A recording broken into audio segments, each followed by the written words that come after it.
Sup everyone, I'm your female otaku and I'm here to review episode 3 of Made in Abyss. And with this episode, I was very surprised to see that we're already getting into the adventure part of the anime where they head into the abyss.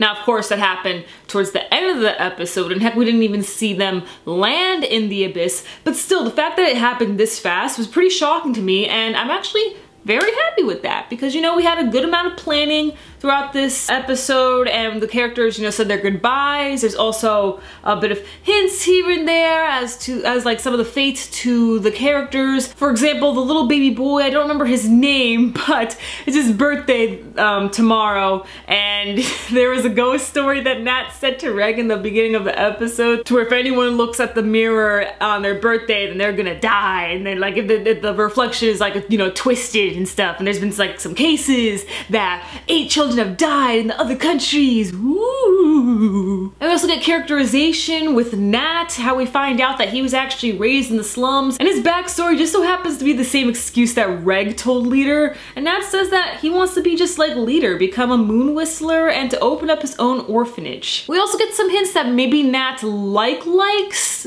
Rico, but it's hard to say really, because in the end he's still a kid. I can't really tell if he just deeply cares for her as a sister or if he likes her, because, you know, like, they're kids, you don't really know. Let me take this time to talk about Reg, because Reg is so sweet. Oh man, this boy, I mean, I know he's not a boy, but this, I'm gonna call him a boy, I know he's a robot, but still, like, this boy, man, Reg, he is so caring. For someone that doesn't know what he is or why he was created, where he really is from, he's a really bright guy and just trying to help everyone out as best he can.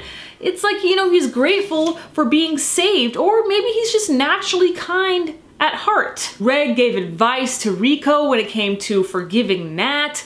Reg also decides to keep the baby boy at bay by telling him like, hey, don't look in the mirror and stuff. Reg is also very happy to find more things, even if it's considered junk, he's still very happy. The kid still has feelings and even feels fear when he got so surprised and kind of scared too when he saw that skeleton, but he's also very curious and he also gets very excited as well. He gets along with all the characters great, including Leader. Just Reg is awesome. I love this boy, and I'm really excited that he's going down into the abyss with Rico, because if she was only to choose one person to go down into the abyss with her, it has to be Reg. He is the best. And not just for his assets, as originally the plan was to just lower Rico down layer by layer using his extension arms. But luckily, you gotta have that friend in every show that has a main cast of kids who seems to be a little more mature, a little more intelligent than all the other children around him. And this kid with glasses, of course it's gotta be glasses, am I right?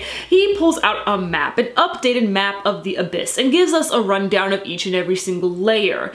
And the abyss is just so fascinating. I love that this seems less medieval fantasy type. In fact, it's not medieval fantasy type, because, you know, this is an adventure fantasy anime, and what do you think of fantasy anime? It's always something medieval-esque, but in this case, it's just more wild, like it's kind of prehistoric in a way, depending on the layer you're in. The abyss is truly fascinating. I'm really excited to see the other creatures and just, you know, how each layer differentiates from the other, although I know we were explained to it as some is more forest-like, some aren't, you know, I'm just still re-intrigued to see it all. An interesting thing we learned is that you actually can send up messages while you're in the abyss. In fact, they still get messages from white whistlers who went on their final raid, I believe it's called.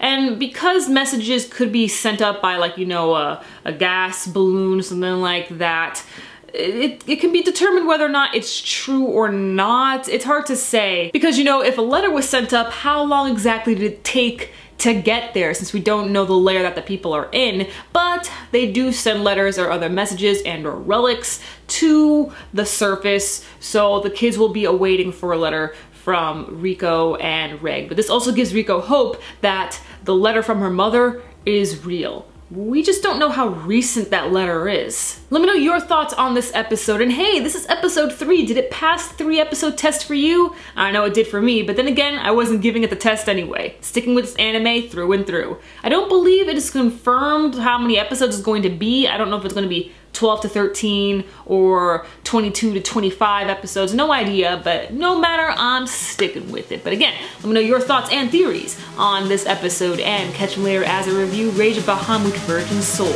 I'm your female otaku. Sayonara.